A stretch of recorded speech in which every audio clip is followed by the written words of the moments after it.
Hello everyone, welcome to Shrabani's recipe. মূলা শাক ভাজির রেসিপি শেয়ার করব আজ।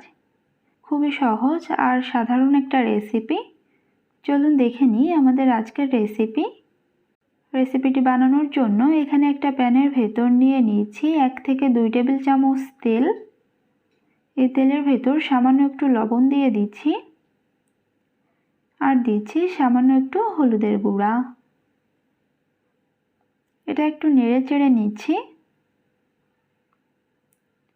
এখন এই তেলের ভেতর দিয়ে দিচ্ছি আগে থেকে ছোট ছোট করে কেটে রাখা ফুলকপি। এটা একটু নেড়ে চেড়ে মিশিয়ে নিচ্ছি। এখন এটা 2 মিনিটের জন্য ঢাকনা দিয়ে দেব।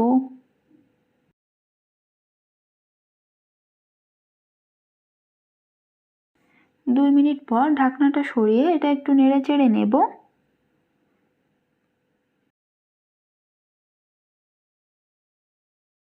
এই পর্যায়ে এখানে দিয়ে দিচ্ছি আগে থেকে ছোট ছোট করে কেটে রাখা বেগুন।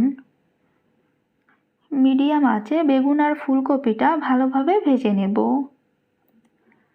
আমি এটা কিছুক্ষণ ভেজে নিয়েছি আর এটা এরকম একটু লাল লাল করে ভেজে নিতে হবে।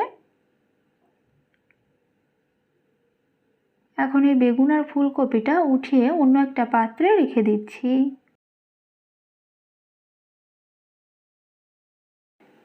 আবারও এই প্যানের ভেতর নিয়ে নিচ্ছি 3 টেবিল চামচ তেল।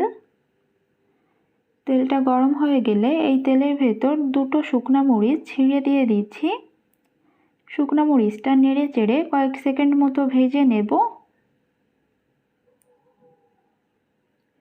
একটা ছোট সাইজের পেঁয়াজ আর 7-8 কোয়া রসুন একসাথে থেতো করে নিয়েছি, সেটা এর ভেতর দিয়ে দিচ্ছি। এটা নেড়ে চেড়ে কিছুক্ষণ ভেজে নেব।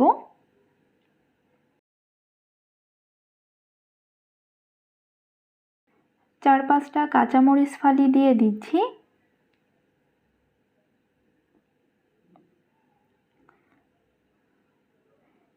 এটা কিছুক্ষণ ভেজে নিয়েছি। এখন এখানে আগে থেকে কেটে রাখা মূলা শাক দিয়ে দিচ্ছি। এখানে আমি 1 আঁটি কচি মূলা শাক নিয়েছি। হাফ চা চামচ হলুদের গুঁড়া দিয়ে দিচ্ছি। দিচ্ছি পরিমাণ মতো লবণ। এই সব কিছু ভালোভাবে মিশিয়ে নেব।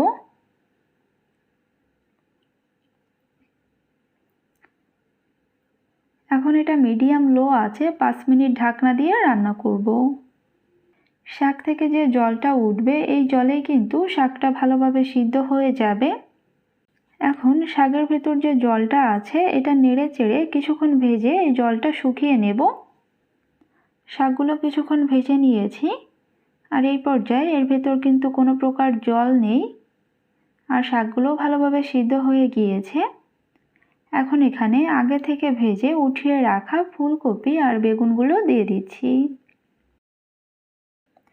এই সব কিছু ভালোভাবে মিশিয়ে নিয়ে এটা আর 2 মিনিট মতো ভেজে নেব। এই যে দেখতে পাচ্ছেন ভাজিটা হয়ে গিয়েছে। এভাবে মূলা শাক ভাজি করলে কিন্তু এটা গরম ভাতের সাথে খেতে ভীষণই ভালো লাগে।